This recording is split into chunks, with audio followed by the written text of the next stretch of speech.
Thank you for joining us. Now, everyone is wondering why small and mid-cap stocks are melting. The index itself is up 20% from its all-time high, and individual stocks have fallen more than 25 to 30%. Now, you are a mid-cap maverick.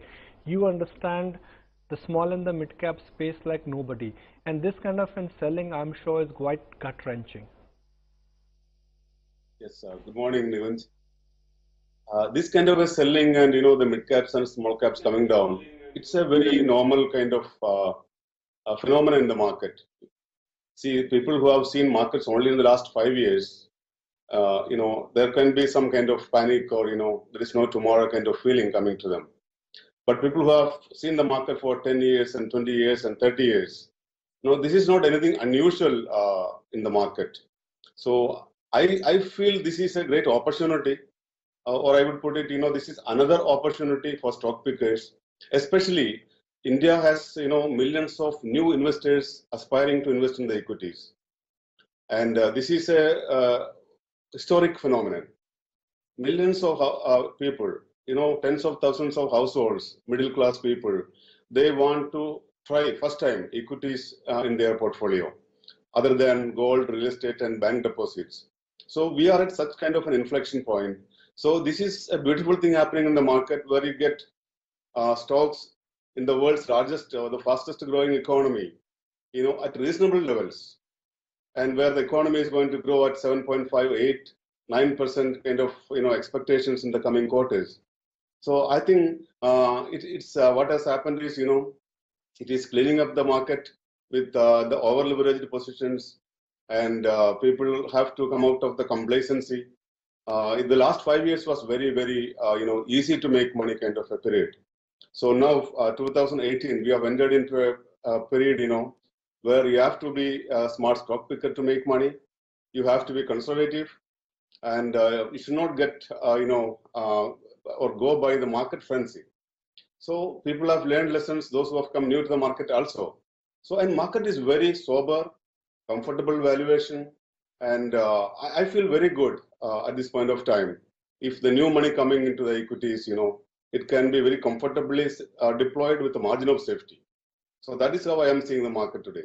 Post the PNB fraud case, Porinju, the one sector which has really seen a massive correction is the entire banking pack. And unfortunate as it may be, it's not the selling has not been restricted to only PSU banks, but it's trickled in even to the Yes Banks, ICICI Bank, Axis Bank, the large private corporate banks as well.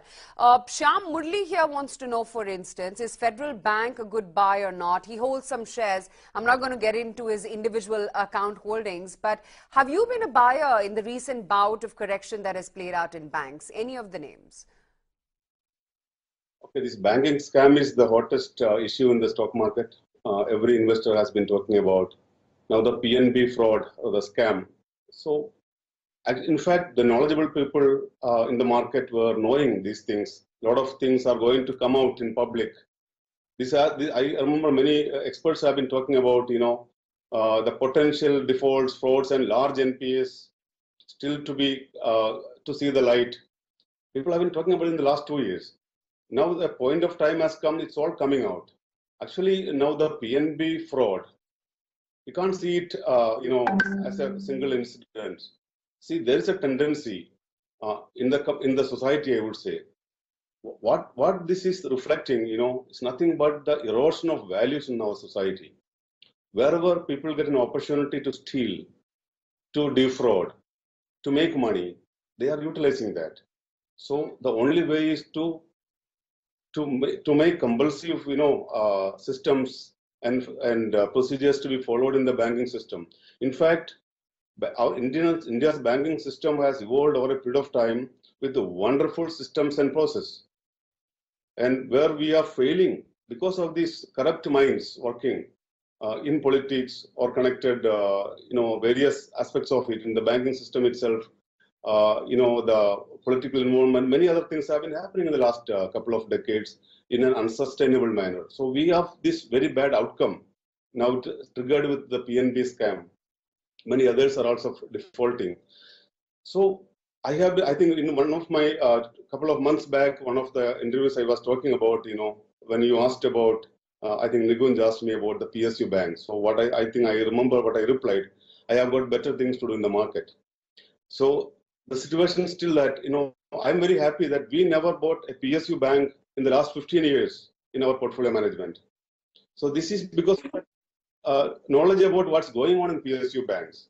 So now, first time, we are getting the system right. We are attempting to get the system right, and this will go a long way in a positive manner.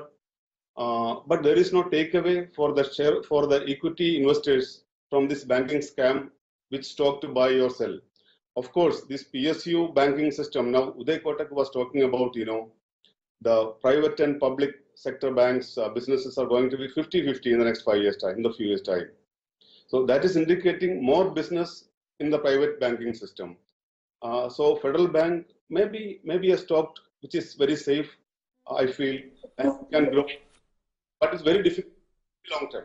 Well, Porinju joins us now, and Porinju, whereas we can talk about macros and attribute to why the sell-off has happened, but the bottom line here is sell-off has happened. Now, rather than examining why the sell-off has happened, let's understand how should one use this sell-off. Is it time to buy? Is it time to protect capital? Are you buying right now? What are you telling your clients? Because suddenly portfolios are bleeding. Nikunj, good morning. I feel this is a fantastic opportunity for Indians to buy Indian equities. And I am really happy about what's going on in the market. We had, since end of December, in fact, many people were, including me, all of us, who have been especially in the market for a long time, were feeling some kind of discomfort at the valuations, the speed at which stocks have been going up, especially in the mid and small caps. Some of the high quality stocks, maybe they are, but they have been moving in such a way that, like, many companies have gone, many stocks have gone 5, 10, and 20 and 30 times in 1-2 years. So there was some excesses and, overspeed, I would say. So what has happened, this correction, maybe it's a deep correction in a few days' time. In the process, the mid caps and small caps, especially the ones which have gone too much up, they have corrected sharply in the last 1 month. I feel very happy and comfortable about this. And Nikunj, we have seen such kind of corrections many times in the past on some kind of reasons. And every time it's a different reasons, It started with the Greece potential default, if you remember. Like, it will affect everything in this country in such a big way. People were just selling it off. Then we had Brexit, the Trump win, we had the Fed rate hike fears, and latest the Gujarat elections. So people are looking for a reason to become panic. And if you want to be panic, I'm telling you, we are going to have many such more reasons going forward in India. The bottom line is, markets are very comfortable. There was some excesses. It got really fully corrected, I would say. So today is a beautiful day to buy stocks in the market. In fact, I will tell you one more thing. The correction was over yesterday in many of the investable quality mid-cap and small-cap companies. You can see a lot of them in positive yesterday, even though Nifty was down. And if you remember the pre-budget chat, Nikunj, we are talking about some 5 stocks. He compelled me to talk individual stocks. I just found interestingly the ITC and what else? There was something like Inox Leisure. Both these stocks are better than the pre-budget day. So it's a very selective market. The other stocks like Leel, HCL, Infosys, they all are flat. So it is true. It's hurting to investing to the trading community and short-term traders. But otherwise, I am very comfortable. I feel very happy today because I am seeing the tremendous amount of household savings flowing into equities in the next 1 year and more. So the valuations are sober. It is a very encouraging factor. It's very healthy. So who's going to be happier today, the farmer Porinju or the investor Porinju? I find a lot of similarity between a good investor and a farmer. Basically, a farmer will not be a farmer if he's not optimistic. It's very important. He's optimistic about the weather, the rainfall, all those kind of things. And still people suffer. And it's true that Indian farming community, the rural stress, it's so much known. I think India needs a green revolution. Maybe the second green revolution after 60s. 60s we had a green revolution. I think it's time for big bang reforms and a huge spend to help our farming fraternity and to improve the rural economy. I feel there will be definitely much more than expected kind of So you're definitely stress. expecting that there will be that rural push which everyone's been talking about. That's the stress sector, and the finance minister will definitely pick up on it. Yeah, and we are powerful today. We are resourceful enough to do that. So I expect a very, very huge fund allocation and innovative schemes for this achieving our target of doubling the farmer income by 2022. It's very important. It's an excellent move by the government, at least to dream so. Even though there were many people who were initially immediately criticizing the move and that desire, the aspiration. We can't kill aspirations like that. India is having potential.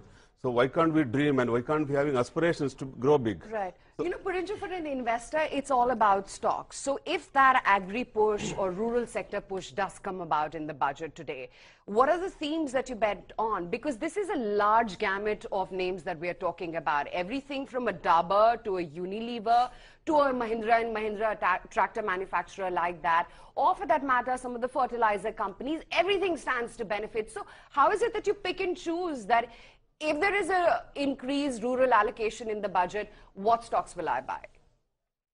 I'm not, Aisha, I'm not into that kind of, a category where, you have different budget provisions touching rural or agri, different kind of industries, and buying stocks accordingly. Okay. It doesn't work. It was the thing of really the past. Now, see, either India can really progress, and we have really set a stage for a takeoff of the economy. If it is not interrupted and if it moves forward, I'm telling you, every sector, India is the theme. I have been talking this many times. No single sector can go alone. So that's the structure of Indian economy and the structure of our, the demography. The whole country is going to move. The nation will be taken forward.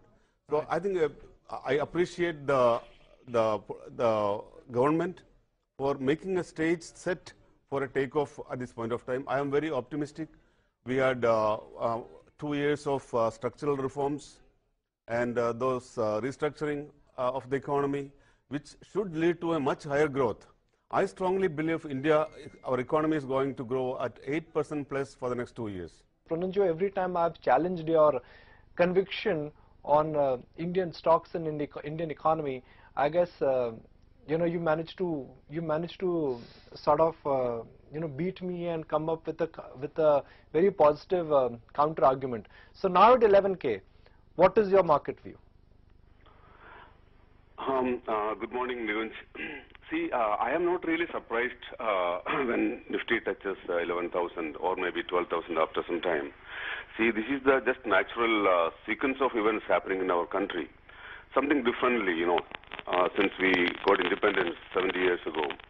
Now, we are into a very different kind of growth orbit as an economy and as a nation, we are into a different orbit altogether.